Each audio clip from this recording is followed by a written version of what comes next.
മെലൂഹയിലെ ചിരഞ്ജീവികൾ ഭാഗം 1. അവൻ വന്നുകഴിഞ്ഞു. ക്രിസ്തുവിനു മുൻപ് 1900. മാനസ സരോവർ തടാകം, ടിബറ്റിലെ കൈലാസപർവ്വതത്തിൻ്റെ അടിവാരം. ശിവൻ ചെങ്കല്ലിൻ്റെ നിറമുള്ള ആകാശത്തേക്ക് നോക്കി. മാനസ സരോവരത്തിനു മീതെ തങ്ങി നിന്നിരുന്ന മേഘങ്ങൾ അസ്തമയ സൂര്യന് ഒരിക്കൽ കൂടി വഴിമാറിക്കൊടുത്തു. തേജസ്വിയായ ആ ജീവദായകൻ ഒരിക്കൽ കൂടി വിശ്രമിക്കാൻ ഒരുങ്ങുകയായിരുന്നു. തൻ്റെ 21 വർഷത്തെ ജീവിതത്തിനിടയിൽ ശിവൻ കുറച്ച് സൂര്യോദയങ്ങളെ കണ്ടിട്ടുള്ളൂ. പക്ഷേ സൂര്യാസ്തമയങ്ങളോ, ഒരിക്കൽ പോലും അത് കാണാനുള്ള അവസരം അവൻ നഷ്ടപ്പെടുത്തിയിട്ടില്ല. മറ്റേത് ദിവസമായിരുന്നുവെങ്കിലും അവനതിൽ മുഴുകിപ്പോകുമായിരുന്നു. കണ്ണെത്താ ദൂരം പരന്നു കിടക്കുന്ന ഹിമാലയ പർവ്വതത്തിൻ്റെ വിസ്മയകരമായ പശ്ചാത്തലത്തിൽ സൂര്യനും വിശാലമായ തടാകവും ചേർന്ന ആ ദൃശ്യം. പക്ഷേ ഇന്നത്തെ ദിവസം അത് സാധ്യമല്ല. തടാകത്തിനകത്തേക്ക് തള്ളി നിൽക്കുന്ന ഇടുങ്ങിയ പാറക്കെട്ടിന് മുകളിൽ കല്ലുപോലെയുള്ള പേശീസമൃദ്ധമായ തൻ്റെ ശരീരം സ്ഥാപിക്കുമാറ് അവൻ ചമ്രം പടിഞ്ഞിരുന്നു. ജലോപരിതലത്തിൽ തട്ടി പ്രതിഫലിച്ച പ്രകാശത്തിൽ അവൻ്റെ ശരീരത്തിൻ്റെ എണ്ണമറ്റ മുറിപ്പാടുകൾ തിളങ്ങി. നിയന്ത്രണങ്ങളില്ലാതിരുന്ന തൻ്റെ ബാല്യകാല ദിനങ്ങളെക്കുറിച്ച് ശിവന് നല്ല ഓർമ്മയുണ്ടായിരുന്നു. തടാകത്തിലെ ജലോപരിതലത്തിലൂടെ വെള്ളാരം കല്ലുകൾ തെന്നിച്ചെറിയുന്ന കലയിൽ വിദഗ്ധനായിരുന്നു അവൻ. തൻ്റെ വർഗ്ഗക്കാരിൽ അക്കാര്യത്തിൽ ഏറ്റവും മികച്ച പ്രകടനത്തിൻ്റെ ഉടമ അവൻ തന്നെയായിരുന്നു. ഒരൊറ്റ ഏറിന് 17 ചാട്ടങ്ങൾ. ഒരു സാധാരണ ദിവസമായിരുന്നുവെങ്കിൽ അരക്ഷിതമായ വർത്തമാനകാലത്തെ പിന്തള്ളി വരുന്ന ആ ഉന്മേഷദായകമായ ഭൂതകാല ദിനങ്ങളെക്കുറിച്ചോർക്കുമ്പോൾ അവൻ മന്ദഹസിക്കുമായിരുന്നു. പക്ഷേ ഇന്ന് സന്തോഷത്തിൻ്റെ യാതൊരു ലാഞ്ചനയുമില്ലാതെ അവൻ തൻ്റെ ഗ്രാമത്തിന് പുറംതിരിഞ്ഞു നിന്നു. മുഖ്യ പ്രവേശന കവാടത്തിന് കാവൽ നിന്നിരുന്ന ഭദ്രൻ ജാഗരൂകനായിരുന്നു. ശിവൻ കണ്ണുകൾ കൊണ്ട് ആംഗ്യം തൊടുത്തു. അയാൾ തിരിഞ്ഞു നോക്കിയപ്പോൾ സഹായികളായി നിർത്തിയിരുന്ന 2 ഭടന്മാർ വേലിയിൽ ചാരി ഉറങ്ങുന്നു. അയാൾ അവരെ ശകാരിക്കുകയും ഊക്കോടെ ചവിട്ടുകയും ചെയ്തു. ശിവൻ തടാകത്തിന് നേരെ തിരിഞ്ഞു. ഭദ്രനെ ഈശ്വരൻ അനുഗ്രഹിക്കട്ടെ, അവനെങ്കിലും അല്പം ഉത്തരവാദിത്വമുണ്ടല്ലോ. ശിവൻ യാക്കിൻ്റെ അസ്ഥി കൊണ്ടുണ്ടാക്കിയ ചില്ലം തൻ്റെ ചുണ്ടിൽ തിരുകി ഒന്നാഞ്ഞു വലിച്ചു. മറ്റേതെങ്കിലും ദിവസമായിരുന്നുവെങ്കിൽ കഞ്ചാവ് അതിൻ്റെ കലവറയില്ലാത്ത ഉദാരത പരത്തി അസ്വസ്ഥമായ മനസ്സിനെ തണുപ്പിച്ച് ശാന്തിയുടെ നിമിഷങ്ങൾ അവന് നൽകുമായിരുന്നു. പക്ഷേ ഇന്നങ്ങനെ ഉണ്ടാവില്ല. അപരിചിതനായ ആ വിദേശിക്കൊപ്പമുള്ള സൈനികരെ കാവലിൽ പാർപ്പിച്ചിരുന്ന ഇടതുവശത്തെ തടാകതീരത്തേക്ക് അവൻ നോക്കി. പുറകിൽ തടാകവും അവർക്ക് കാവലുണ്ടായിരുന്ന ശിവന്റെ 20 ഭടന്മാരും മൂലം ഒരു മിന്നലാക്രമണം സംഘടിപ്പിക്കുക അവർക്ക് അസാധ്യമായിരുന്നു. വളരെ അനായാസം അവർ നിരായുധരാകാൻ സമ്മതിച്ചു. യുദ്ധം ചെയ്യുന്നതിനായി ചെറിയൊരവസരത്തിന് പോലും കാത്തുനിൽക്കുന്ന രക്തദാഹികളായ ഞങ്ങളുടെ സൈനികരെ പോലെ അല്ല അവർ. വിദേശികളുടെ വാക്കുകൾ ശിവന്റെ മനസ്സിലേക്ക് വീണ്ടും ഒഴുകിയെത്തി. ഞങ്ങളുടെ ദേശത്തേക്ക് വരൂ. ആ മഹാപർവ്വതത്തിനപ്പുറത്താണ് അത് സ്ഥിതി ചെയ്യുന്നത്. മറ്റുള്ള ആളുകൾ അതിനെ മെലൂഹ എന്ന് വിളിക്കുന്നു. ഞാനതിനെ സ്വർഗം എന്ന് വിളിക്കുന്നു. ഇന്ത്യയിലെ ഏറ്റവും സമ്പന്നവും ശക്തവുമായ സാമ്രാജ്യമാണത്. നിശ്ചയമായും ഈ ലോകത്തിലേക്കും വെച്ച് ഏറ്റവും സമ്പന്നവും ശക്തവുമായ സാമ്രാജ്യം. കുടിയേറ്റക്കാർക്ക് വേണ്ടി ഞങ്ങളുടെ ഭരണകൂടം ഒരു നിർദ്ദേശം മുന്നോട്ട് വച്ചിട്ടുണ്ട്. കൃഷി ചെയ്യുന്നതിനാവശ്യമായ ഫലഭൂയിഷ്ഠമായ ഭൂമിയും സാമഗ്രികളും നിങ്ങൾക്ക് ലഭിക്കും. ഈ വരണ്ടുണങ്ങിയ ഭൂമിയിൽ അതിജീവനത്തിനായി നിങ്ങളുടെ വർഗ്ഗക്കാർ ഗുണന്മാർ പോരാടുകയാണ്. നിങ്ങളുടെ കാടൻ സ്വപ്നങ്ങളിൽ പോലും കടന്നു വരാനിടയില്ലാത്ത ജീവിത സൗകര്യങ്ങളാണ് മെലൂഹ നിങ്ങൾക്ക് വാഗ്ദാനം ചെയ്യുന്നത്. അതിന് പകരമായി ഞങ്ങളൊന്നും ചോദിക്കുന്നില്ല. സമാധാനത്തോടെ ജീവിക്കുക, നികുതി കൊടുക്കുക, രാജ്യത്തെ നിയമങ്ങൾ അനുസരിക്കുക, അത്രമാത്രം. ആ പുതിയ ദേശത്ത് താൻ ഒരിക്കലും ഒരു മേധാവി ആയിരിക്കുകയില്ലെന്ന് ശിവൻ ആലോചിച്ചു. എനിക്കതിൽ ശരിക്കും നഷ്ടബോധമുണ്ടോ? അവൻ്റെ വർഗത്തിന് വിദേശികളുടെ നിയമത്തിനനുസൃതമായി ജീവിക്കേണ്ടി വരും. ജീവിക്കാനായി എല്ലാ ദിവസവും ജോലി ചെയ്യേണ്ടതായി വരും. എല്ലാ ദിവസവും യുദ്ധം ചെയ്യുന്നതിന് പകരം ജീവനോടെ ഇരിക്കുന്നതല്ലേ നല്ലത്? ചില്ലത്തിൽ നിന്ന് ശിവൻ ഒരു പുകയെടുത്തു. പുക അകന്നു പോയപ്പോൾ ഗ്രാമത്തിൻ്റെ നടുവിൽ വിദേശികളെ പാർപ്പിച്ചിരുന്ന തൻ്റെ കുടിലിൻ്റെ തൊട്ടു വലതുവശത്തുള്ള കുടിലിനു നേരെ അവൻ നോക്കി. അയാൾക്കവിടെ സുഖമായി കിടന്നുറങ്ങാമെന്ന് അറിയിച്ചിരുന്നു. ആവശ്യം വരികയാണെങ്കിൽ അയാളെ തടവിലാക്കുക എന്നതായിരുന്നു യഥാർത്ഥത്തിൽ ശിവൻ ഉദ്ദേശിച്ചിരുന്നത്. ഞങ്ങളുടെ ഗ്രാമത്തെ ആ പുണ്യ സരോവരത്തിനടുത്ത് തന്നെ നിലനിർത്താനായി ഏതാണ്ട് മാസം തോറും 1 തവണ എന്ന കണക്കിൽ പകർതികളുമായി ഞങ്ങൾ യുദ്ധം ചെയ്യുന്നു. പുതിയ ഗോത്രവർഗ്ഗക്കാരുമായി സഖ്യമുണ്ടാക്കി വർഷം തോറും അവർ കരുത്താർജിച്ചുകൊണ്ടിരിക്കുകയാണ്. ഞങ്ങൾക്ക് പകർതികളെ പരാജയപ്പെടുത്താം, പക്ഷേ എല്ലാ ഗോത്രങ്ങളെയും ഒരുമിച്ച് തോൽപ്പിക്കാനാവില്ല. മെലൂഹയിലേക്ക് പോയാൽ യാതൊരു കാര്യവുമില്ലാത്ത ഈ ആക്രമണങ്ങളിൽ നിന്ന് രക്ഷപ്പെട്ട് സൗകര്യപ്രദമായ ജീവിതം നയിക്കാം. അതിലെന്താണ് തെറ്റ്? എന്തുകൊണ്ട് നമുക്ക് ആ ഉടമ്പടി സ്വീകരിച്ചുകൂടാ? അത് വളരെ മികച്ചൊരു നിർദ്ദേശമായി എനിക്ക് തോന്നുന്നു. ചില്ലത്തിൽ നിന്ന് അവസാനത്തെ പുക എടുത്ത ശേഷം പാറയിൽ തട്ടി അതിനകത്തെ ചാരം കൊട്ടിക്കളഞ്ഞ് ശിവൻ എഴുന്നേറ്റു. നഗ്നമായ നെഞ്ചിൽ പറ്റിപ്പിടിച്ചിരുന്ന ചാരത്തിന്റെ ശകലങ്ങൾ തൂത്തുകളഞ്ഞ് പുലിത്തോലിൽ കൈ തുടച്ച് ശിവൻ തന്റെ ഗ്രാമത്തിലേക്ക് നടന്നു. ശിവൻ കവാടത്തിലൂടെ കടന്നു പോകുമ്പോൾ ഭദ്രനും അനുചര ഭടന്മാരും ചിട്ടയൊപ്പിച്ച് നിവർന്നു നിന്നു. ശിവൻ പുരികങ്ങളുടെ ചലനത്തിലൂടെ ഭദ്രനോട് സാധാരണ മട്ടിൽ നിൽക്കാൻ നിർദ്ദേശിച്ചു. കുട്ടിക്കാലം മുതലേ എൻ്റെ അടുത്ത കൂട്ടുകാരനായിരുന്നു എന്ന കാര്യം അവനെന്തേ മറന്നുപോകുന്നു? ഞാൻ മേധാവിയായി എന്നതുകൊണ്ട് യഥാർത്ഥത്തിൽ യാതൊരു മാറ്റവും ഉണ്ടായിട്ടില്ല. മറ്റുള്ളവരുടെ മുൻപിൽ വെച്ച് അവൻ എന്നോട് അനാവശ്യമായ ഭവ്യത പ്രകടിപ്പിക്കേണ്ടതില്ല. അവരുടെ നാട്ടിലെ കുടിലുകളെ അപേക്ഷിച്ച് ശിവന്റെ ഗ്രാമത്തിലെ കുടിലുകൾ ആർഭാടപൂർണമായിരുന്നു. ഒത്ത ഒരു മനുഷ്യന് അതിനകത്ത് നിവർന്നു നിൽക്കാൻ കഴിയുമായിരുന്നു.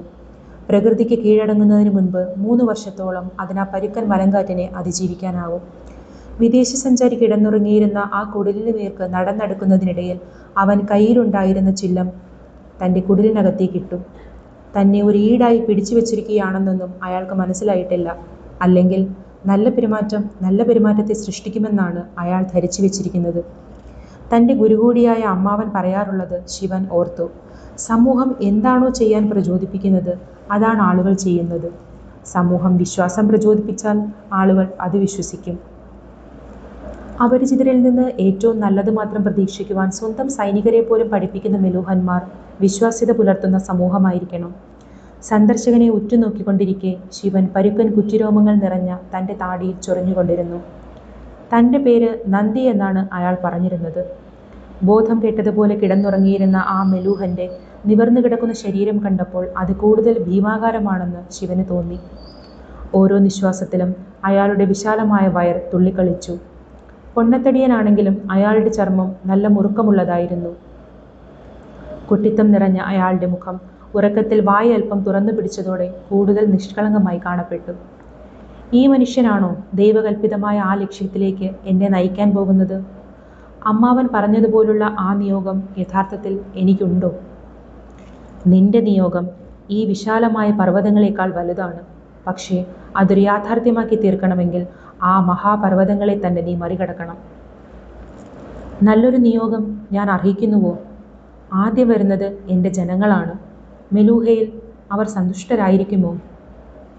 ശിവൻ നിദ്രയിലാണ്ട് കിടക്കുന്ന നന്ദിയെ ഉറ്റുനോക്കിക്കൊണ്ടിരുന്നു. അപ്പോൾ അവനൊരു ശംഖനാദം കേട്ടു. പകർതികൾ, ജാഗ്രത! വാൾ വലിച്ചൂരിക്കൊണ്ട് ശിവൻ അലറി. തൊട്ടപ്പുറത്ത് വെച്ചിരുന്ന രോമകുപ്പായത്തിനകത്തു നിന്നും വാൾ വലിച്ചൂരി തൽക്ഷണം നന്ദി ചാടിയെണീറ്റു. അവർ ഗ്രാമ കവാടത്തിന് നേർക്ക് പാഞ്ഞു. നിലവിലുള്ള സമ്പ്രദായമനുസരിച്ച് സ്ത്രീകൾ കുഞ്ഞുങ്ങളെയും കൊണ്ട് ഗ്രാമത്തിൻ്റെ മധ്യഭാഗത്തേക്ക് ഓടി. വാളുകൾ ഊരിപ്പിടിച്ച പുരുഷന്മാർ മറുഭാഗത്തേക്ക് ഓടി. ഭദ്രൻ, നമ്മുടെ ഭടന്മാർ തടാകത്തിനടുത്തേക്ക് നീങ്ങട്ടെ. കവാടത്തിനടുത്തെത്താറായപ്പോൾ ശിവൻ വിളിച്ചു പറഞ്ഞു. ഭദ്രൻ ആജ്ഞ കൈമാറി. ഗുണസൈനികർ ഉടനടി അതനുസരിച്ചു. മെലൂഹന്മാർ തങ്ങളുടെ കുപ്പായത്തിനകത്ത് ഒളിച്ചു വെച്ചിരുന്ന വാളെടുത്ത് ഗ്രാമത്തിന് നേർക്ക് കുതിക്കുന്നത് കണ്ട് അവർ അത്ഭുതപ്പെട്ടു. നിമിഷങ്ങൾക്കകം പകർതികൾ അവരുടെ മേൽ ചാടി വീണു. പകർതികൾ മുൻകൂട്ടി ആസൂത്രണം ചെയ്ത ആക്രമണമായിരുന്നു അത്. യുദ്ധമില്ലാത്ത ഒരു ദിവസം നൽകിയതിന് ഈശ്വരനോട് ഗുണസൈനികർ കൃതജ്ഞത പ്രകടിപ്പിച്ചിരുന്നത് സന്ധ്യാസമയത്തായിരുന്നു. സ്ത്രീകൾ തടാകക്കരയിൽ തങ്ങളുടെ ജോലികളിൽ ഏർപ്പെട്ടു. ഭയങ്കരന്മാരായ ഗുണസൈനികർ ബലഹീനരായിരുന്ന സമയം. ആയോധന നിപുണരായ അവരെ ഭയപ്പെടേണ്ടാത്ത ഈ സമയത്ത് അവർ മറ്റേതു ഗോത്രവർഗക്കാരെയും പോലെയായിരുന്നു. പരുക്കനായ ഭൂമിയെയും പ്രതികൂല സാഹചര്യങ്ങളെയും തരണം ചെയ്ത് ജീവിച്ചു പോകുന്നവർ. പക്ഷേ വിധി വീണ്ടും പകർതികൾക്കെതിരായിരുന്നു. വിദേശ സാന്നിധ്യം മൂലം ശിവൻ ഗുണസൈനികരോട് ജാഗ്രത പുലർത്താൻ നിർദ്ദേശിച്ചിരുന്നു. അങ്ങനെ അവർക്ക് മുന്നറിയിപ്പ് ലഭിച്ചിരുന്നതിനാൽ പകർതികളുടെ മിന്നലാക്രമണമെന്ന തന്ത്രം പാളി. മെലൂഹന്മാരുടെ സാന്നിധ്യവും നിർണായകമായി.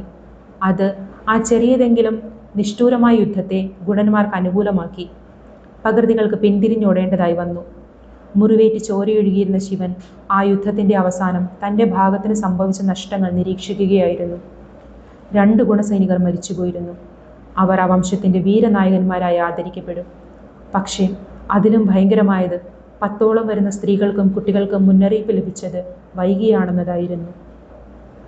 തടാകക്കരയിൽ അവരുടെ ചിഹ്ന ഭിന്നമായ മൃതദേഹങ്ങൾ കണ്ടെത്തി. നാശം വളരെ വലുതായിരുന്നു. നമ്മളെ തോൽപ്പിക്കാനാകാതെ വരുമ്പോൾ അവൾ സ്ത്രീകളെയും കുഞ്ഞുങ്ങളെയും കൊല്ലുന്നു. രോഷാകുലനായ ശിവൻ ആ ഗോത്രജനാവലിയെ ഒന്നടങ്കം ഗ്രാമമധ്യത്തിലേക്ക് വിളിച്ചു വരുത്തി. അവൻ നിശ്ചയിച്ചുറപ്പിച്ചിരുന്നു, ഈ ഭൂമി കിരാതന്മാർക്ക് പറ്റിയതാണ്. യാതൊരു ലക്ഷ്യവുമില്ലാതെ നമ്മൾ നിരവധി യുദ്ധങ്ങൾ ചെയ്തു.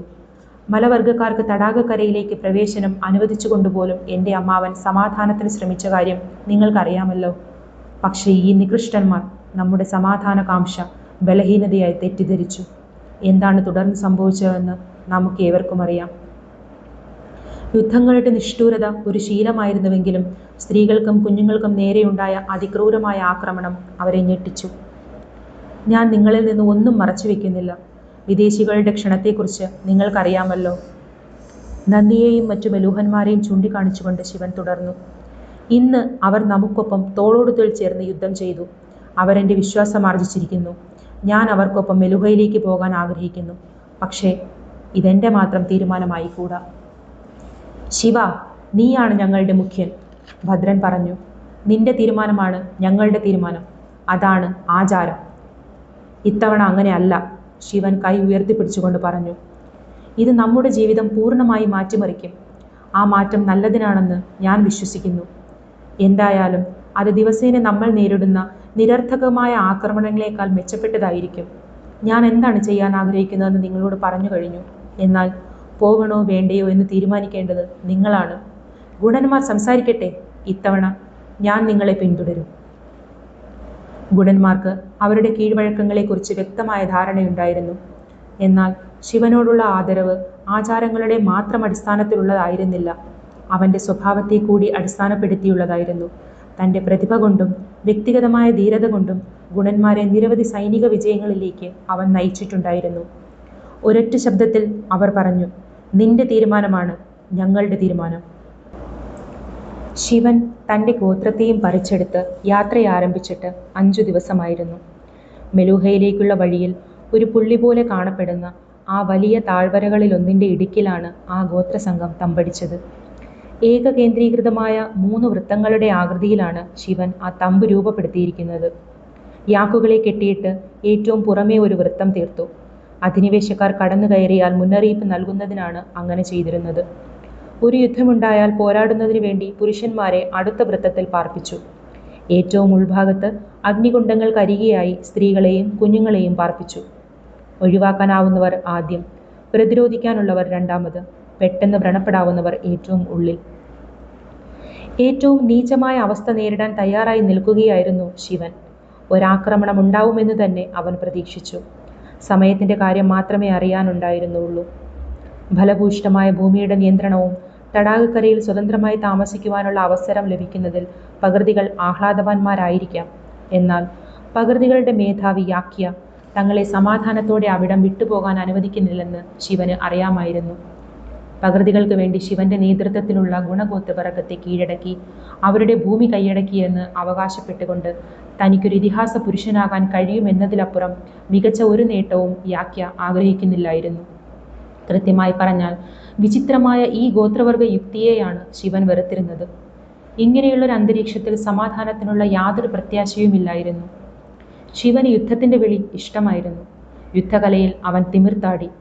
എന്നാൽ എല്ലാറ്റിനും അവസാനം തൻ്റെ രാജ്യത്തെ യുദ്ധങ്ങളെല്ലാം വ്യർത്ഥമായ വ്യായാമമാണെന്ന് അവൻ അറിയാമായിരുന്നു. അല്പം അകലെ ജാഗ്രതായി ഇരിക്കുന്ന നന്ദിയുടെ നേരെ അവൻ തിരിഞ്ഞു. 2ാം വൃത്തത്തിന് ചുറ്റുമായി ഒരർദ്ധവൃത്തം തീർത്ത് 25 മെലൂഹൻ സൈനികർ ഇരിപ്പുണ്ടായിരുന്നു. അയാൾ എന്തിനാണ് കുടിയേറ്റത്തിനായി ഗുണഗോത്രത്തെ തന്നെ തിരഞ്ഞെടുത്തത്? എന്തുകൊണ്ട് പകർദികളെ തിരഞ്ഞെടുത്തില്ല? അകലെ ഒരു നിഴൽ അനങ്ങുന്നത് കണ്ടപ്പോൾ ശിവന്റെ ആലോചന മുറിഞ്ഞു. അവൻ വളരെ സൂക്ഷ്മമായി അവിടേക്ക് ഉറ്റുനോക്കി. എന്നാൽ എല്ലാം നിശ്ചലമായിരുന്നു. ഈ പ്രദേശത്ത് ചില സമയങ്ങളിൽ വെളിച്ചം ചില സൂത്രങ്ങൾ കാണിക്കാറുണ്ട്. ശിവൻ തൻ്റെ നില അല്പമൊന്ന് അയച്ചു. അപ്പോൾ വീണ്ടും അവൻ ആ നിഴൽ കണ്ടു. ആയുധമെടുക്കൂ, ശിവൻ അലറി. 50 പകർദികൾ ആക്രമിച്ച് കയറിയപ്പോഴേക്കും ഗുണന്മാരും മെലൂഹന്മാരും ആയുധങ്ങളുമായി അവരുടെ സ്ഥാനങ്ങളിൽ നിലയുറപ്പിച്ചു കഴിഞ്ഞിരുന്നു. വെപ്രാളപ്പെട്ടു നിൽക്കുന്ന മൃഗങ്ങൾ തീർത്ത മതിലിൽ ചെന്നിടിച്ചതോടെ യാതൊന്നും ആലോചിക്കാതെയുള്ള അവരുടെ മൂഢപ്രവൃത്തി അവർക്ക് തന്നെ പ്രഹരമായി. ആക്രമിക്കാൻ അവസരം കിട്ടുന്നതിന് മുൻപ് തന്നെ യാതൊരു നിയന്ത്രണവുമില്ലാതെ യാക്കുകൾ അവരെ ചവിട്ടിയും കുത്തിയും പരിക്കേൽപ്പിച്ചു. ചില ഭടന്മാർ അവയ്ക്കിടയിലൂടെ കടന്നു കയറി. ആയുധങ്ങൾ കലമ്പി. തുടക്കക്കാരനെന്ന് തോന്നിക്കുന്ന ഒരു യുവ പകൃതി വന്യമായി വാൾ ചുഴറ്റിക്കൊണ്ട് ശിവന്റെ നേർക്ക് കുതിച്ചു. ശിവൻ ആ ആക്രമണത്തിൽ നിന്ന് ഒഴിഞ്ഞുമാറി. വാളുകൊണ്ട് വളരെ ലളിതമായ ഒരു അർദ്ധവൃത്തം തീർത്ത് ശിവൻ ആ യുവ പകർദയുടെ നെഞ്ചിൽ ആഴമില്ലാത്ത വിധം ഒരു മുറിവേൽപ്പിച്ചു. ആ യുവ സൈനികൻ ആക്രോശിച്ചുകൊണ്ട് വാൾ ചുഴറ്റി. പോർമുഖം തുറന്നു. അതായിരുന്നു ശിവന് വേണ്ടിയിരുന്നത്. അവൻ തന്റെ വാൾ നിഷ്ഠൂരമായി ശത്രുവിന്റെ കുടലെടുക്കും വിധം കുത്തിയിറക്കി. ഉടൻ തന്നെ വാൾത്തല ഒന്ന് ചുഴറ്റി പുറത്തെടുത്തുകൊണ്ട് ആ പ്രകൃതി യുവാവിനെ അവൻ സാവധാനത്തിലുള്ള യാതനാപൂർണമായ മരണത്തിന് വിട്ടുകൊടുത്തു. ശിവൻ ഒന്ന് തിരിഞ്ഞപ്പോൾ ഒരു ഗുണഭടനെ ആക്രമിക്കാനൊരുങ്ങുന്ന പ്രകൃതിയെ കണ്ടു. അവൻ അമർന്നു ചവിട്ടി വായുവിൽ ഉയർന്നു പൊങ്ങി വാൾ ചുഴറ്റി വീശി മുകളിൽ നിന്നു തന്നെ പകർദിയുടെ വാൾ പിടിച്ച കൈ വെട്ടിമാറ്റി. അതേസമയം തന്നെ ശിവനെ പോലെ ആ കലയിൽ വിദഗ്ധനായ ഭദ്രൻ ഇരു കൈയിലും വാളേന്തി 2 പകർദികളോട് ഒരേ സമയം പോരാടിക്കൊണ്ടിരുന്നു. സ്വന്തം ശരീരത്തിന്റെ ഭാരം അനായാസം നിയന്ത്രിച്ചു കൊണ്ടിരുന്ന അയാൾക്ക് മുതുകിലെ കൂന് തന്റെ ചലനങ്ങൾക്ക് തടസ്സമല്ലാത്തതുപോലെ തോന്നി. തന്റെ ഇടതുവശത്തുണ്ടായിരുന്ന പകർദിയുടെ കഴുത്തിൽ അയാൾ ആഞ്ഞുവെട്ടി. അയാളെ സാവധാനം മരിക്കാൻ വിട്ട് തന്റെ വലതു കൈ ആഞ്ഞുവീശി മറ്റേ ശത്രുവിന്റെ മുഖത്ത് വെട്ടി. അവന്റെ കണ്ണ് പുറത്തു ചാടിച്ചു. ആ ഭടൻ താഴെ വീണയുടൻ ഭദ്രൻ തന്റെ ഇടതു കൈയിലെ വാൾ താഴേക്ക് അതിരൂക്ഷമായി വീശി ഭാഗ്യഹീനനായ തന്റെ ശത്രുവിന്റെ യാതന തൽക്ഷണം അവസാനിപ്പിച്ചു. മെലൂഹൻ ഭടന്മാരുടെ യുദ്ധമുറ വ്യത്യസ്തമായിരുന്നു. അസാമാന്യമായ വിധം മികച്ച പരിശീലനം ലഭിച്ച ഭടന്മാരായിരുന്നു അവർ. എന്നാൽ ഒട്ടും നീചന്മാരായിരുന്നില്ല അവർ. യുദ്ധ നിയമങ്ങളനുസരിച്ച് പടപൊരുതിയിരുന്ന അവർ കഴിയാവുന്നിടത്തോളം ആൾനാശം ഒഴിവാക്കി. മോശം നേതൃത്വവും എണ്ണത്തിൽ കുറവുമായതോടെ കുറഞ്ഞ സമയത്തിനുള്ളിൽ പകർദികൾ പരാജയപ്പെട്ടു. അവരിൽ പകുതിയോളം പേർ കൊല്ലപ്പെട്ടു. ബാക്കിയുള്ളവർ മുട്ടിലിഴഞ്ഞ് കരുണയ്ക്ക് വേണ്ടി യാചിച്ചു. അവരിൽ ഒരാൾ യാക്കിയായിരുന്നു. അയാളുടെ വാളേന്തിയിരുന്ന കൈ വിഹീനമാക്കും വിധം നന്ദി അയാളുടെ ചുമലിൽ ആഴത്തിൽ മുറിവേൽപ്പിച്ചിരുന്നു. പകർദികളുടെ സേനാമേധാവിയുടെ പിന്നിൽ അയാളെ വെട്ടാൻ തയ്യാറായി ഭദ്രൻ വാൾ ഉയർത്തിപ്പിടിച്ചുകൊണ്ട് നിന്നു. ശിവ, ദ്രുതം, അനായാസം, അല്ലെങ്കിൽ സാവധാനം, യാതനാപൂർണം, ഇതിലേതു വേണം? പ്രഭു, ശിവൻ എന്തെങ്കിലും പറയാൻ കഴിയുന്നതിന് മുമ്പ് നന്ദി ഇടപെട്ടു. ശിവൻ ആ മെലൂഹന്റെ നേരെ തിരിഞ്ഞു. ഇത് തെറ്റാണ്. അവർ കരുണയ്ക്ക് യാചിക്കുകയാണ്. അവരെ കൊല്ലുന്നത് യുദ്ധ നിയമങ്ങൾക്കെതിരാണ്. നിങ്ങൾക്ക് പകർദികളെ അറിയില്ല, ശിവൻ പറഞ്ഞു. നീചന്മാരാണവർ. ഒന്നും നേടാനില്ലെങ്കിൽ പോലും അവർ നമ്മെ ആക്രമിച്ചുകൊണ്ടിരിക്കും. അതിനൊരവസാനം വേണം. എന്നേക്കുമായി അത് അവസാനിക്കണം. അത് അവസാനിക്കുകയാണ്. നിങ്ങളിനി ഇവിടെ താമസിക്കാൻ പോകുന്നില്ല. നിങ്ങൾ ഉടൻ തന്നെ മെലൂഹയിൽ എത്തിച്ചേരും. ശിവൻ ഒന്നും മിണ്ടാതെ നിന്നു. നന്ദി തുടർന്നു. ഇത് എങ്ങനെ അവസാനിപ്പിക്കുമെന്നത് നിങ്ങളുടെ ഇഷ്ടം. പക്ഷേ ഇതുപോലെ തന്നെയാണോ അതോ വ്യത്യസ്തമായ രീതിയിലാണോ? ശിവനെ നോക്കി ഭദ്രൻ അഭിപ്രായത്തിനായി കാത്തുനിന്നു. നിങ്ങൾ കൂടുതൽ നല്ലവരാണെന്ന് പകർദികളെ നിങ്ങൾക്ക് കാണിച്ചു കൊടുക്കാം, നന്ദി പറഞ്ഞു. ചക്രവാളത്തിന് നേരെ തിരിഞ്ഞ ശിവൻ ആ വൻ പർവ്വതങ്ങളെ കണ്ടു. നിയോഗം, മെച്ചപ്പെട്ട ജീവിതത്തിനുള്ള അവസരം. അയാൾ ഭദ്രന് നേർക്ക് തിരിഞ്ഞു. അവരെ നിരായുധരാക്കുക. അവരുടെ പക്കലുള്ള സാധനങ്ങളെല്ലാം എടുത്ത ശേഷം അവരെ മോചിപ്പിക്കുക. പകർദികൾ സ്വന്തം ഗ്രാമത്തിൽ തിരിച്ചു ചെന്ന് വീണ്ടും ആയുധമണിഞ്ഞ് നമ്മളെ ആക്രമിക്കാനുള്ള ബുദ്ധിമോശം കാണിച്ച് ഇവിടെ എത്തുമ്പോഴേക്കും നമ്മൾ ഇവിടെ നിന്ന് പോയിരിക്കും. നടുങ്ങിപ്പോയ ഭദ്രൻ ശിവനെ തുറച്ചു നോക്കി. പക്ഷേ ഉടൻ തന്നെ അയാൾ ആ ഉത്തരവ് നടപ്പാക്കുവാൻ ആരംഭിച്ചു. നന്ദി പ്രതീക്ഷയോടെ ശിവനെ നോക്കി. ഒരൊറ്റ ചിന്തം മാത്രമായിരുന്നു അയാളുടെ മനസ്സിൽ മാറ്റടി കൊണ്ടിരുന്നത്. ശിവന് ഹൃദയമുണ്ട്, അവന് ശേഷിയുണ്ട്. ദയവ് ചെയ്ത് അതവൻ തന്നെ ആകട്ടെ. രാമഭഗവാനെ, ശ്രീരാമദേവ, അതവൻ തന്നെ ആകട്ടെ എന്ന് ഞാൻ അങ്ങയോട് പ്രാർത്ഥിക്കുന്നു. താൻ പരിക്കേൽപ്പിച്ച യുവഭടന്റെ അടുത്തേക്ക് ശിവൻ മടങ്ങിച്ചെന്നു. ആ ഭടന്റെ കുടലിൽ നിന്ന് രക്തം വാർന്നുകൊണ്ടിരുന്നു. വേദന കൊണ്ട് അവന്റെ മുഖം വലിഞ്ഞു മുറുകി. ജീവിതത്തിൽ ആദ്യമായി ശിവന് ഒരു പകർദിയോട് ദയവ് തോന്നി. തന്റെ വാൾ ഊരിയെടുത്ത് അവൻ ആ യുവഭടന്റെ യാതനയ്ക്ക് വിരാമമിട്ടു. 4 ആഴ്ചത്തെ തുടർച്ചയായ പദയാത്രയ്ക്ക് ശേഷം കുടിയേറ്റത്തിനായി ക്ഷണിക്കപ്പെട്ട ആ സാർത്ഥവാഹക സംഘം അവസാനത്തെ പർവ്വതത്തിന്റെ നെറുകയിൽ കയറിയിറങ്ങിയപ്പോൾ കാശ്മീർ താഴ്വരയുടെ തലസ്ഥാനമായ ശ്രീനഗരത്തിന്റെ പ്രാന്തപ്രദേശത്ത് എത്തിച്ചേർന്നിരുന്നു.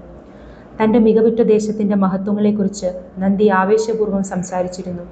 അത്ഭുത സ്തബ്ധമാകുന്ന ആ സ്വർഗം ശിവന്റെ പ്രതീക്ഷകൾക്കപ്പുറമായിരുന്നു.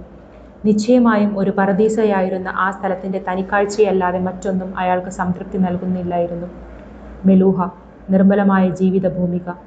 പർവ്വതനിരകളിൽ ഒരു പെൺപുലിയെപ്പോലെ ഗർജിച്ചുകൊണ്ടിരുന്ന പരാക്രമിയായ ഝലം നദി താഴ്വരയിലെത്തുമ്പോൾ ആലസ്യമാർന്ന ഒരു പശുവിന്റെ ഭാവമാർജിച്ചിരുന്നു. കാശ്മീർ എന്ന സ്വർഗഭൂമിയെ തലോടിക്കൊണ്ടാണ് വളഞ്ഞു പുളഞ്ഞൊഴുകുന്ന ആ നദി ദാൽ തടാകത്തിലേക്ക് എത്തിച്ചേരുന്നത്. തടാകത്തിൽ നിന്നും വേർപെട്ട് വീണ്ടും താഴേക്കൊഴുകുന്ന നദി സമുദ്രത്തിലേക്കുള്ള തൻ്റെ യാത്ര തുടരുന്നു. പതുപതുത്ത പച്ചപ്പുല്ലിൻ്റെ ഒരു ചിത്രലേഖ തുണി കൊണ്ട് പൊതിഞ്ഞിരിക്കുകയാണോ വിശാലമായ താഴ്വരയെ. അതിൽ കാശ്മീർ എന്ന വിസ്മയകരമായ ചിത്രം വരച്ചു വെച്ചിരിക്കുന്നു. ദൈവത്തിൻ്റെ സർവ്വവർണ്ണങ്ങളിലുമുള്ള പൂക്കൾ നിരനിരയായി അവിടെ അലങ്കരിച്ചു നിർത്തിയിട്ടുണ്ട്. രാജകീയ പ്രൗഢിയും കാശ്മീരി ഊഷ്മളതയും ചേർന്ന് സ്വാഗതം ആശംസിക്കുന്ന ചിനാർ മരങ്ങൾ മാത്രമാണ് ഇടയ്ക്കെങ്കിലും ആ പൂക്കളുടെ രാജ്യത്തെ ഭേദിച്ചത്. മഞ്ഞിൻ തണുപ്പാർന്ന മലങ്കാറ്റിൻ്റെ ഹുങ്കാരം മാത്രം കേട്ടു ശീലിച്ച ശൈവഗോത്രത്തിൻ്റെ തളർന്ന കർണപുടങ്ങളെ അവിടുത്തെ പക്ഷികളുടെ മന്ത്രമധുരമായ സംഗീതം ശാന്തമാക്കി. ഇതാണ് അതിർത്തി പ്രദേശമെങ്കിൽ ഈ രാജ്യത്തിൻ്റെ ബാക്കി പ്രദേശങ്ങൾ എത്ര വിശിഷ്ടമായിരിക്കും. ഭയഭക്തിയോടെ ശിവൻ മന്ത്രിച്ചു. മെലൂഹന്മാരുടെ പഴയകാല സൈനിക താവളമായിരുന്നു ദാൽ തടാക തീരം. തടാകത്തിൻ്റെ പടിഞ്ഞാറേ കരയിൽ ഝലം നദിയുടെ ഓരം ചേർന്ന് അതിർത്തിയിലുള്ള ആ പട്ടണം സ്ഥിതി ചെയ്യുന്നു.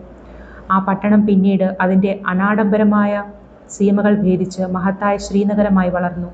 അക്ഷരാർത്ഥത്തിൽ ആദരണീയ നഗരം. ഏകദേശം 1 ദശലക്ഷം ചതുരശ്രവാര വിസ്തൃതിയുള്ള വിശാലമായ അടിത്തറയിലാണ് ശ്രീനഗർ ഉയർന്നു നിൽക്കുന്നത്. മണ്ണുകൊണ്ട് നിർമ്മിതമായ അടിത്തറയ്ക്ക് ഏകദേശം 5 വാര ഉയരമുണ്ട്. അതിൻ്റെ മുകളിലാണ് 20 വാര ഉയരവും 4 വാര കനവുമുള്ള നഗരമതിലുകൾ സ്ഥിതി ചെയ്യുന്നത്. ഒരൊറ്റ അടിത്തറയ്ക്ക് മുകളിലായി ഒരു നഗരം നിർമ്മിക്കുന്നതിൻ്റെ ലാളിത്യവും പ്രതിഭയും ഗുണഗോത്രത്തെ അത്ഭുതപ്പെടുത്തി. നല്ല കട്ടിയുള്ള മണ്ണുകൊണ്ട് നിർമ്മിച്ച കോട്ടമതിൽ ഭേദിക്കാതെ ശത്രുവിന് അകത്തോട്ട് പ്രവേശിക്കാൻ കഴിയില്ല. ശത്രുവിനെതിരെയുള്ള കരുത്തുറ്റ പ്രതിരോധമായിരുന്നു അത്. ആ അടിത്തറ മറ്റൊരു പ്രധാന ലക്ഷ്യം കൂടി നിർവഹിച്ചു. നഗരത്തിൻ്റെ അടിത്തറ സാധാരണ നിലയിൽ നിന്ന് ഉയർത്തി നിർമ്മിച്ചത് വഴി ഇടയ്ക്കിടെ ഉണ്ടായിക്കൊണ്ടിരുന്ന വെള്ളപ്പൊക്കത്തിനെതിരെ അത് ആ നഗരത്തെ സംരക്ഷിച്ചു നിർത്തുന്ന ഫലപ്രദമായ സംവിധാനമായി തീർന്നു. ആ കോട്ടമതിലുകൾക്കകത്ത് ഭംഗിയായി ഒരുക്കിയ പാതകളുടെ ചട്ടക്കൂട് നഗരത്തെ കൃത്യമായി വിഭജിച്ചു. സങ്കീർണമായ നാഗരിക ജീവിതത്തിന് വേണ്ട വിധത്തിലുള്ള കമ്പോള കേന്ദ്രങ്ങളും ക്ഷേത്രങ്ങളും ഉദ്യാനങ്ങളും യോഗസ്ഥലങ്ങളും പ്രത്യേകമായി അവിടെ നിർമ്മിച്ചിട്ടുണ്ടായിരുന്നു. പുറത്തുനിന്ന് നോക്കിയാൽ അവയെല്ലാം വെറും ബഹുനില കെട്ടിടങ്ങൾ പോലെ കാണപ്പെട്ടു. അവയിൽ നിന്ന് ഒരു ധനിക ഭവനം തിരിച്ചറിയുവാനുള്ള മാർഗം അതിൻ്റെ വലിപ്പം നിരീക്ഷിക്കുക എന്നതായിരുന്നു. കാശ്മീരിൻ്റെ പ്രകൃതിദത്തമായ വർണ്ണ സുരഭിലതയ്ക്ക് വിരുദ്ധമായി ശ്രീനഗരത്തിൻ്റെ വർണ്ണങ്ങൾ ചാരനിറങ്ങളിലും നീലയിലും വെള്ളയിലും ഒതുങ്ങി. ശുചിത്വത്തിൻ്റെയും ചിട്ടയുടെയും സുബോധത്തിൻ്റെയും ഒരു ചിത്രമായിരുന്നു ആ നഗരം. ഏകദേശം 20,000-ഓളം വരുന്ന ആളുകൾ ശ്രീനഗറിനെ തങ്ങളുടെ ദേശമായി കരുതി. ഇപ്പോഴിതാ കൈലാസ പർവ്വതത്തിൽ നിന്നും 200 പേർ കൂടി അവിടെ എത്തിച്ചേർന്നിരിക്കുന്നു. വർഷങ്ങൾക്ക് മുൻപുള്ള ആ ഭീഷണമായ ദിനം തൊട്ട് അന്നുവരെ താൻ അനുഭവിച്ചിട്ടില്ലാത്ത വിധത്തിൽ മനസ്സിന് ഭാരക്കുറവ് അനുഭവപ്പെടുന്നത് പോലെ ആ ഗോത്രമേധാവിക്ക് തോന്നി. ഞാൻ രക്ഷപ്പെട്ടിരിക്കുന്നു. ഇവിടെ എനിക്കൊരു പുതിയ തുടക്കമിടാൻ സാധിക്കും. എനിക്കിനി എല്ലാം മറക്കാം. ശ്രീനഗരത്തിന് പുറത്ത് കുടിയേറ്റക്കാർക്കുള്ള താവളത്തിലേക്കാണ് ആ സംഘം സഞ്ചരിച്ചത്. നഗരത്തിൻ്റെ തെക്കുഭാഗത്ത് വേറിട്ട ഒരു തറയ്ക്ക് മുകളിലാണ് ആ കൂടാരം നിർമ്മിച്ചിരുന്നത്. ആ താവളത്തിന് തൊട്ടുപുറത്തുണ്ടായിരുന്ന വിദേശികൾക്കുള്ള കാര്യാലയത്തിലേക്ക് നന്ദി ശിവനെയും അവൻ്റെ ഗോത്രസംഘത്തെയും നയിച്ചു. ചെറുപ്പക്കാരനായ ഒരു ഉദ്യോഗസ്ഥനോടൊത്ത് അയാൾ ഉടൻ തിരിച്ചെത്തി. സ്ഥിരമായി ശീലിച്ച ഒരു ചിരിയുടെ അകമ്പടിയോടെ കൈകൂപ്പി ഔപചാരികമായി നമസ്തേ പറഞ്ഞുകൊണ്ട് അയാൾ അവരെ അഭിവാദ്യം ചെയ്തു. മെലൂഹയിലേക്ക് സ്വാഗതം. ഞാൻ ചിത്രാംഗതൻ. നിങ്ങളുടെ കാര്യങ്ങളുടെ ചുമതലയുള്ള ഉദ്യോഗസ്ഥനാണ് ഞാൻ. ഇവിടുത്തെ താമസത്തിനിടയിൽ ഏതാവശ്യത്തിനും നിങ്ങൾക്ക് സമീപിക്കാവുന്ന ഒരാൾ. നിങ്ങളുടെ നേതാവിൻ്റെ പേര് ശിവൻ എന്നാണെന്ന് ഞാൻ വിശ്വസിക്കുന്നു. അദ്ദേഹം ഒന്ന് മുന്നോട്ട് കടന്നു വരുമോ? ശിവൻ ഒരടി മുന്നോട്ട് വെച്ചു. ഞാനാണ് ശിവൻ. നല്ലത്, ചിത്രാംഗതൻ പറഞ്ഞു. നിങ്ങളുടെ വിവരങ്ങൾ രേഖപ്പെടുത്താനുള്ള മേശയ്ക്കടുത്തേക്ക് എന്നോടൊപ്പം ഒന്ന് വരാമോ? നിങ്ങളുടെ ഗോത്രത്തിൻ്റെ ചുമതലക്കാരനായി നിങ്ങളുടെ പേരാണ് രേഖപ്പെടുത്താൻ പോകുന്നത്. അവരുമായുള്ള ഏത് ആശയവിനിമയ പ്രക്രിയയും ഇനി നിങ്ങളിലൂടെയായിരിക്കും. ഈ ഗോത്രത്തിൻ്റെ നിയുക്ത മേധാവി നിങ്ങളായതിനാൽ നിങ്ങളുടെ ഗോത്രത്തിനകത്തേക്ക് ഞങ്ങളുടെ നിർദ്ദേശങ്ങൾ നടപ്പാക്കേണ്ടതിൻ്റെ സർവ്വ ചുമതലയും നിങ്ങൾക്കായിരിക്കും. ചിത്രാംഗതൻ്റെ ഔദ്യോഗിക പ്രഭാഷണത്തിനിടയ്ക്ക് കടന്നുകയറി നന്ദി ശിവനോട് ഇങ്ങനെ പറഞ്ഞു. പ്രഭു, അങ്ങ് അനുവദിക്കുമെങ്കിൽ ഞാൻ കുടിയേറ്റക്കാരുടെ പാർപ്പിടത്തിൽ ചെന്ന് അവർക്ക് താമസിക്കാൻ ആവശ്യമായ താൽക്കാലിക സംവിധാനങ്ങൾ ഏർപ്പെടുത്താം. നന്ദി അയാളുടെ പ്രഭാഷണ പ്രവാഹത്തിന് തടസ്സമുണ്ടാക്കിയപ്പോൾ സദാ പ്രകാശിതമായ ചിത്രാംഗതൻ്റെ മുഖം ഒരു അണുവിട നേരത്തേക്ക് ഒളിമങ്ങി. എന്നാൽ തൽക്ഷണം തൻ്റെ സംയമനം വീണ്ടെടുത്ത അയാളുടെ മുഖം വീണ്ടും പ്രകാശമാനമായി. ശിവൻ തിരിഞ്ഞ് നന്ദിയെ നോക്കി. തീർച്ചയായും താങ്കൾക്ക് അങ്ങനെ ചെയ്യാം നന്ദി. അതിനായി നിങ്ങൾ എൻ്റെ അനുമതി ചോദിക്കണമെന്നില്ല, ശിവൻ പറഞ്ഞു. പക്ഷേ അതിനു പകരം നിങ്ങൾ എനിക്കൊരു വാക്കു തരണം സുഹൃത്തെ. നിശ്ചയമായും പ്രഭു, അല്പമൊന്ന് തലകുനിച്ച് നന്ദി പ്രതിവചിച്ചു. എന്നെ ശിവൻ എന്ന് വിളിക്കുക, പ്രഭു എന്ന് വിളിക്കേണ്ട, ഒരു വികൃത സ്മിതത്തോടെ ശിവൻ പറഞ്ഞു. ഞാൻ നിങ്ങളുടെ ചങ്ങാതിയാണ്, മേധാവിയല്ല. അതിശയത്തോടെ നന്ദി തല ഉയർത്തി നോക്കി. ഒരിക്കൽ കൂടി തല കുനിച്ചുകൊണ്ട് അയാൾ പറഞ്ഞു, ശരി പ്രഭു. ഓ അല്ല, ശരി ശിവ. ശിവൻ ചിത്രാംഗതനെ നോക്കി. എന്തോ കാരണത്താൽ അയാളുടെ മുഖത്തെ മന്ദഹാസം ഇപ്പോൾ അകൃത്രിമമായി തീർന്നിരിക്കുന്നു. ആട്ടെ ശിവ, നിങ്ങളുടെ വിവരങ്ങൾ രേഖപ്പെടുത്തുന്നതിനുള്ള മേശയ്ക്കിടത്തേക്ക് എന്നോടൊപ്പം വന്നാൽ നമുക്ക് ആ ഔദ്യോഗികമായ ഔപചാരികതകൾ പെട്ടെന്ന് പൂർത്തിയാക്കാം. പുതുതായി രേഖകളിൽ ഉൾപ്പെടുത്തപ്പെട്ട ഗോത്രവർഗക്കാർ കുടിയേറ്റക്കാർക്കുള്ള താവളത്തിലെ പാർപ്പിടങ്ങളിലേക്ക് ചെല്ലുമ്പോൾ നന്ദി പടിവാതിലുകൾ നിൽപ്പുണ്ടായിരുന്നു. അയാൾ അവരെ അകത്തേക്ക് നയിച്ചു. ആ താവളത്തിലെ പാതകൾ ശ്രീനഗറിലെ പാതകൾ പോലെ തന്നെയായിരുന്നു. കിഴക്ക് പടിഞ്ഞാറ് തെക്ക് വടക്ക് ദിശകളിലായി കള്ളികൾ പോലെയായിരുന്നു അവയുടെ കിടപ്പ്. ശിവന്റെ ദേശത്തെ വൃത്തിഹീനമായ പാതകളിൽ നിന്ന് വിരുദ്ധമായി വളരെ ശ്രദ്ധാപൂർവം കല്ലുകൾ പാകിയ നടപ്പാതകളായിരുന്നു അവിടെ ഉണ്ടായിരുന്നത്. എന്നാലും ആ പാതകൾക്കെന്തോ അസാധാരണത്വമുള്ളതായി അയാൾക്ക് തോന്നി. നന്ദി, പാതയുടെ മധ്യത്തിലൂടെ വ്യത്യസ്തമായ നിറത്തിലുള്ള കല്ലുകൾ പാകിയിട്ടുള്ളത് എന്തിനാണ്? ശിവൻ ചോദിച്ചു. അടിഭാഗത്തുകൂടെയുള്ള അഴുക്കുചാലുകളെ മറയ്ക്കുന്നതിനാണ് ശിവ. ഈ താവളത്തിലെ സകല അഴുക്കുവെള്ളവും ഈ ചാലിലൂടെ പുറത്തു പോകും. ഈ കുടിയേറ്റ താവളം വെടിപ്പുള്ളതും സ്വച്ഛവുമാണെന്ന് ഉറപ്പുവരുത്താനാണ് ഈ സംവിധാനം. ഏതാണ്ട് ഒരു ഒഴിയാബാധ പോലെയുള്ള അതിസൂക്ഷ്മമായ ആ ആസൂത്രണ മികവിനെക്കുറിച്ചോർത്ത് ശിവൻ അതിശയിച്ചു. തങ്ങൾക്ക് വേണ്ടി നീക്കിവെച്ചിട്ടുള്ള വലിയ കെട്ടിടത്തിലേക്ക് ഗുണന്മാർ എത്തിച്ചേർന്നു. മെലൂഹയിലേക്ക് വരുവാനുള്ള തീരുമാനമെടുത്ത അവരുടെ നേതാവിൻ്റെ വിവേകത്തിന് എണ്ണമറ്റ തവണ അവർ നന്ദി പറഞ്ഞു. ഓരോ കുടുംബത്തിനും താമസിക്കുവാനായി വെവ്വേറെ പാർപ്പിട സൗകര്യവും ആ 3 നില കെട്ടിടത്തിലുണ്ടായിരുന്നു. ഓരോ മുറിയിലും ആളുകളുടെ പ്രതിബിംബങ്ങൾ കാണാവുന്ന വിധത്തിലുള്ള ചെമ്പു തകിടുകൾ ചുമരുകളിൽ സ്ഥാപിച്ചിരുന്നതടക്കം നിരവധി ആഡംബരപൂർണമായ സാധന സാമഗ്രികൾ ഉണ്ടായിരുന്നു. ഓരോ മുറിയിലും വെടിപ്പുള്ള കിടക്കവിരികളും തൂവാലകളും വസ്ത്രങ്ങൾ പോലും ഉണ്ടായിരുന്നു. തുണികൾ തൊട്ടുനോക്കി അത്ഭുതത്തോടെ ശിവൻ ചോദിച്ചു, എന്താണ് ഈ വസ്തു? അത് പരുത്തിയാണ് ശിവ. ഈ ചെടി ഞങ്ങളുടെ നാട്ടിൽ വളരുന്നുണ്ട്. അതിൽ നിന്നാണ് താങ്കൾ ഇപ്പോൾ പിടിച്ചിരിക്കുന്ന വസ്ത്രങ്ങൾ രൂപപ്പെടുത്തി പരിഷ്കരിച്ചെടുത്തിരിക്കുന്നത്, ചിത്രാംഗതൻ ആവേശപൂർവ്വം പറഞ്ഞു. സൂര്യപ്രകാശവും ചൂടും ലഭിക്കുന്നതിനായി ഓരോ ചുമരിലും വിശാലമായ ചിത്രജാലകങ്ങൾ ഉണ്ടായിരുന്നു. ഓരോ ചുമരിലും ഉണ്ടായിരുന്ന ദ്വാരങ്ങൾ തിരിതാഴ്ത്തിവെച്ച ലോഹദണ്ഡുകളെ താങ്ങി നിർത്തി. വെളിച്ചത്തിനു വേണ്ടിയാണ് അങ്ങനെ ചെയ്തിരുന്നത്. ഓരോ മുറിയോടും ചേർന്ന് ഒരു കുളിമുറി ഉണ്ടായിരുന്നു. ചെരിഞ്ഞ തറയിലൂടെ ഒഴുകുന്ന വെള്ളം അവിടെ ഉണ്ടായിരുന്ന ദ്വാരത്തിലൂടെ പുറത്തേക്ക് ഒഴുകിപ്പോകും. ഓരോ കുളിമുറിയിലും തറയിൽ കല്ലുപെടുത്തുണ്ടാക്കിയ ഒരു പാത്രമുണ്ടായിരുന്നു. ഏറ്റവും താഴെ വലിയൊരു ദ്വാരത്തിലായിരുന്നു അതിൻ്റെ അവസാനം. ഈ സൂത്രത്തിൻ്റെ ഉദ്ദേശം ആ ഗോത്രവർഗത്തിന് നിഗൂഢമായിരുന്നു. വശത്തെ ഭിത്തിയിലുണ്ടായിരുന്ന ഒരു സാധനം തിരിച്ചാൽ വെള്ളം പുറത്തേക്ക് ഒഴുകും. മന്ത്രവിദ്യ, ഭദ്രൻ്റെ അമ്മ മന്ത്രിച്ചു. ആ കെട്ടിടത്തിൻ്റെ പ്രധാന കവാടത്തിനോട് ചേർന്ന് ഒരു വീടുണ്ടായിരുന്നു. ശിവനെ അഭിവാദ്യം ചെയ്തുകൊണ്ട് ഒരു വൈദ്യശ്രേഷ്ഠയും ശുശ്രൂഷകയും ആ വീട്ടിൽ നിന്നും പുറത്തു വന്നു. ഗോതമ്പിൻ്റെ നിറവും ഒതുങ്ങിയ ശരീരവും ഉണ്ടായിരുന്ന ഒരു സ്ത്രീയായിരുന്നു ആ വൈദ്യശ്രേഷ്ഠ. അരയിൽ ചുറ്റിക്കെട്ടി പാദം വരെ മറച്ചിരുന്ന വെളുത്ത വസ്ത്രമായിരുന്നു അവർ ധരിച്ചിരുന്നത്. മെലൂഹന്മാർ അതിനെ ധോത്തി എന്ന് വിളിച്ചു. കുറച്ചുകൂടി വലിപ്പം കുറഞ്ഞ ഒരു വസ്ത്രം കൊണ്ട് നെഞ്ചു മറച്ച് ചുറ്റിക്കെട്ടിയിരുന്നു. അംഗവസ്ത്രം എന്നു പേരുള്ള മറ്റൊരു തുണി ചുമലിലൂടെ തൂങ്ങിക്കിടപ്പുണ്ടായിരുന്നു. അവരുടെ നെറ്റിയുടെ മധ്യത്തിൽ ഒരു വെളുത്ത പൊട്ടുണ്ടായിരുന്നു. ഉച്ചിയിൽ കുറച്ചുകൂടി മാത്രം ബാക്കി വെച്ച് തല മുഴുവനും മുണ്ഡനം ചെയ്തിരുന്നു. കുടുമ എന്നാണ് അറിയപ്പെട്ടിരുന്നത്. ജനാവു എന്നു പേരുള്ള അയഞ്ഞ ഒരു നൂൽ ഇടതു തോളിൽ നിന്നും ഉദരത്തിന് മുകളിലൂടെ വലതുവശത്തേക്ക് നീണ്ടുകിടന്നു. അവരെ കണ്ടപ്പോൾ നന്ദി ശരിക്കും ഒന്ന് വിറച്ചു. ആദരസൂചകമായി നമസ്തേ പറഞ്ഞുകൊണ്ട് അയാൾ പറഞ്ഞു, മഹതി, ആയുർവേദി, ഭവതിയുടെ ഔന്നത്യത്തിലുള്ള ഒരു വൈദ്യശ്രേഷ്ഠിയെ ഞാനിവിടെ പ്രതീക്ഷിച്ചിരുന്നില്ല.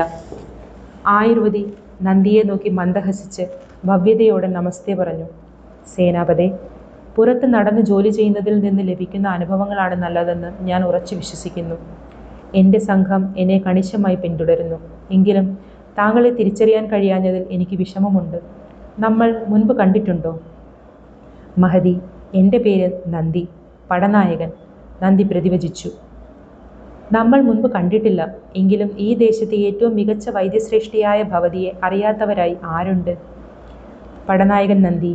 നന്ദി. തീർത്തും അമ്പരന്നതുപോലെ കാണപ്പെട്ട ആയുർവതി പറഞ്ഞു. പക്ഷേ താങ്കൾ കാര്യങ്ങൾ പെരുപ്പിച്ചു പറയുകയാണെന്ന് എനിക്ക് തോന്നുന്നു. എന്നേക്കാൾ എത്രയോ മികവുറ്റവരുണ്ട്. പെട്ടെന്ന് ശിവന്റെ നേരെ തിരിഞ്ഞ് ആയുർവതി തുടർന്നു. മെലൂഹയിലേക്ക് സ്വാഗതം. ഞാൻ ആയുർവതി, നിങ്ങളുടെ നിയുക്ത വൈദ്യശ്രേഷ്ഠ. നിങ്ങൾ ഈ താവളത്തിൽ താമസിക്കുന്നിടത്തോളം കാലം നിങ്ങളുടെ സഹായത്തിനായി ഞാനും എൻ്റെ ശുശ്രൂഷകരും ഇവിടെ ഉണ്ടായിരിക്കും. ശിവനിൽ നിന്നും പ്രതികരണമൊന്നുമില്ലാഞ്ഞ് ചിത്രാംഗതൻ തൻ്റെ അചഞ്ചലമായ ശബ്ദത്തിൽ പറഞ്ഞു. ഇതെല്ലാം താൽക്കാലിക പാർപ്പിടങ്ങളാണ് ശിവൻ. നിങ്ങളുടെ ഗോത്രത്തിന് യഥാർത്ഥത്തിൽ നൽകാൻ പോകുന്ന വീടുകൾ ഇതിലും എത്രയോ സൗകര്യമുള്ളവയാണ്. രോഗപ്രതിരോധത്തിന്റെ ഭാഗമായുള്ള സംസർഗ നിയന്ത്രണം നിലവിലുള്ള 7 ദിവസക്കാലം മാത്രമേ നിങ്ങൾ ഇവിടെ താമസിക്കേണ്ടതായി വരികയുള്ളൂ. ഓ അല്ല സുഹൃത്തെ, ഈ പാർപ്പിടം തന്നെ എത്രയോ സൗകര്യപ്രദം. ഞങ്ങൾ സങ്കല്പിച്ചതിനേക്കാളൊക്കെ അപ്പുറം. ചെറിയമ്മ എന്തു പറയുന്നു? ഭദ്രന്റെ അമ്മയെ നോക്കി ഇളിച്ചുകൊണ്ട് ശിവൻ പറഞ്ഞു. പിന്നെ ചിത്രാംഗതന്റെ നേരെ നോക്കി മുഖം ചുളിച്ചവൻ പറഞ്ഞു. എന്തിനാണ് ഈ സംസർഗ നിയന്ത്രണം? നന്ദി ഇടപെട്ടു. ശിവ, സംസർഗ നിയന്ത്രണം വെറുമൊരു മുൻകരുതലാണ്. മെലൂഹയിൽ അത്രയേറെ രോഗങ്ങളൊന്നുമില്ല. ചിലപ്പോൾ കുടിയേറ്റക്കാർ രോഗങ്ങളുമായി വന്നേക്കാം. ഈ 7 ദിവസത്തിന്റെ കാലയളവിനുള്ളിൽ വൈദ്യന്മാർ നിങ്ങളെ നിരീക്ഷിക്കുകയും രോഗങ്ങൾ എന്തെങ്കിലും ഉണ്ടെങ്കിൽ ചികിത്സിച്ച് ഭേദപ്പെടുത്തുകയും ചെയ്യും. രോഗങ്ങളെ നിയന്ത്രിക്കുവാനായി നിങ്ങൾ ചെയ്യേണ്ടത് ശുചിത്വ നിലവാരം കർശനമായി പാലിക്കുക എന്നതാണ്, ആയുർവതി പറഞ്ഞു. നന്ദിയെ നോക്കി വികൃതമായ ചിരിയോടെ ശിവൻ മന്ത്രിച്ചു. ശുചിത്വ നിലവാരം? ക്ഷമായാചനം സൂചിപ്പിക്കുന്നത് പോലെ നന്ദിയുടെ നെറ്റിയിൽ ചുളിവുകൾ വീണു. അതേസമയം തന്നെ ഇണക്കം പുലർത്തണമെന്ന് സൂചിപ്പിക്കുന്ന മട്ടിൽ അയാൾ കൈകൊണ്ട് മൃദുവായി ഒരാംഗ്യം കാണിച്ചു. അയാൾ ശബ്ദം താഴ്ത്തി പറഞ്ഞു. അതുമായി സഹകരിച്ചു പോകൂ ശിവ. മെലൂഹയിൽ ഞങ്ങൾ ചെയ്യേണ്ടുന്ന ഒരു കാര്യമാണിത്. ഈ പ്രദേശത്തെ ഏറ്റവും മികവുറ്റ വൈദ്യശ്രേഷ്ഠയാണ് ആയുർവതി പരിഗണിക്കപ്പെടുന്നത്. നിങ്ങൾക്കിപ്പോൾ ഒഴിവാണെങ്കിൽ നിങ്ങൾക്ക് വേണ്ട നിർദ്ദേശങ്ങൾ ഞാൻ ഇപ്പോൾ തന്നെ തരാം, ആയുർവതി പറഞ്ഞു. ശരി, ശിവൻ പറഞ്ഞു. വൈകുന്നേരം ഹാർദമായ അത്താഴത്തിന് ശേഷം ഗുണന്മാർക്ക് അവരുടെ മുറിയിൽ വെച്ച് ഒരു ഔഷധപാനീയം നൽകപ്പെട്ടു. ഛീ! മുഖം ചുളിച്ചുകൊണ്ട് ഭദ്രൻ കൊഞ്ഞനം കുത്തി. ഇതിന് യാക്കമൂത്രത്തിന്റെ സ്വാദാണ്. യാക്കമൂത്രത്തിന്റെ സ്വാദ് നിനക്കെങ്ങനെ അറിയാം? ഉറക്കെ ചിരിച്ചുകൊണ്ട് ശിവൻ ചങ്ങാതിയുടെ മുതുകിൽ കളിയായി അടിച്ചു. ഇനി നിന്റെ മുറിയിലേക്ക് പോ, എനിക്കുറങ്ങണം. നീ കിടക്കകൾ കണ്ടോ? ജീവിതത്തിൽ ലഭിക്കാവുന്ന ഏറ്റവും നല്ല ഉറക്കമായിരിക്കും ഇനി കിട്ടുക. ഞാൻ കിടക്ക കണ്ടടോ, ശിവൻ ചിരിച്ചു. എനിക്കിനി അത് അനുഭവിക്കണം. താൻ പുറത്തിറങ്ങ്. പൊട്ടിച്ചിരിച്ചുകൊണ്ട് ഭദ്രൻ ശിവന്റെ മുറിയിൽ നിന്നും പുറത്തിറങ്ങി. അസാധാരണമാമിതം മൃദുലമായ ശയ്യകളെ പ്രതി ആവേശം കൊണ്ടത് അവൻ മാത്രമായിരുന്നില്ല. ജീവിതത്തിലെ ഏറ്റവും സുഖകരമായ കാര്യമെന്ന് അവർ പ്രതീക്ഷിച്ചിരുന്ന ആ ഉറക്കത്തിനു വേണ്ടി ആ ഗോത്രവർഗം മുഴുവനും അവരുടെ മുറികളിലേക്ക് പാഞ്ഞു. അവർ പ്രതീക്ഷിക്കാത്ത ഒന്ന് അവരെ കാത്ത് അകത്തിരിപ്പുണ്ടായിരുന്നു. ശിവൻ ഇടയ്ക്കിടെ കിടക്കയിൽ തിരിഞ്ഞും മറിഞ്ഞും കിടന്നു. ഓറഞ്ച് വർണ്ണത്തിലുള്ള ഒരു ധോത്തിയാണ് അവൻ ഉടുത്തിരുന്നത്. പുലിത്തോൽ കഴുകാനായി കൊണ്ടുപോയിരുന്നു. കാരണം ശുചിത്വ വിഷയം. പരുത്തി കൊണ്ടുള്ള തൻ്റെ അംഗവസ്ത്രം ചുമരിനടുത്തുള്ള ഉയരം കുറഞ്ഞ ഒരു കസേരയിൽ കിടപ്പുണ്ടായിരുന്നു. പകുതി കത്തിത്തീർന്ന ചില്ലം ആ മേശപ്പുറത്ത് അനാഥമായി കിടപ്പുണ്ടായിരുന്നു. ഈ നശിച്ച കിടക്ക വല്ലാതെ പതുപതുത്തതാണ്. ഇതിൽ കിടന്ന് ഉറങ്ങുക സാധ്യമല്ല. ശിവൻ ഒരു കിടക്ക വിരിയെടുത്ത് നിലത്തിട്ട് അതിൽ കിടന്നു. അത് കുറച്ചുകൂടി ഭേദമായിരുന്നു. ഉറക്കമറിയാതെ അരിച്ചിരിച്ച് അയാളിലേക്ക് വരുന്നുണ്ടായിരുന്നു. പക്ഷേ നാട്ടിൽ പതിവുള്ളതുപോലെ ആ ഉറക്കത്തിന് അത്ര ആഴമുണ്ടായിരുന്നില്ല. തൻ്റെ കുടിലിനകത്തെ തണുത്ത പരുക്കൻ തറ അയാൾക്ക് നഷ്ടപ്പെട്ടിരുന്നു. കൈലാസ പർവ്വതത്തിൽ നിന്നുള്ള തണുത്ത രൂക്ഷമായ കാറ്റ് അവനപ്പോൾ നഷ്ടപ്പെട്ടിരുന്നു. തനിക്ക് സുഖം നൽകിയിരുന്ന ആ പുലിത്തോലിൻ്റെ നാറ്റം അവന് നഷ്ടമായി. ഇപ്പോഴത്തെ ചുറ്റുപാടുകൾ അമിതമായ സുഖ സൗകര്യങ്ങൾ നിറഞ്ഞതായിരുന്നുവെങ്കിലും അവ അപരിചിതവും അന്യവുമായിരുന്നു. പതിവ് പോലെ സ്വന്തം സഹജവാസന സത്യം പുറത്തു കൊണ്ടുവന്നു. മുറിയല്ല പ്രശ്നം, നീയാണ്. താൻ വിയർത്തുകൊണ്ടിരിക്കുകയാണെന്ന് അപ്പോഴാണ് ശിവൻ ശ്രദ്ധിച്ചത്. തണുത്ത ഇളം കാറ്റുണ്ടായിട്ടും അവൻ അവിരാമം വിയർത്തുകൊണ്ടിരുന്നു. ആ മുറി ചെറുതായി കറങ്ങുന്നത് പോലെ അവന് തോന്നി.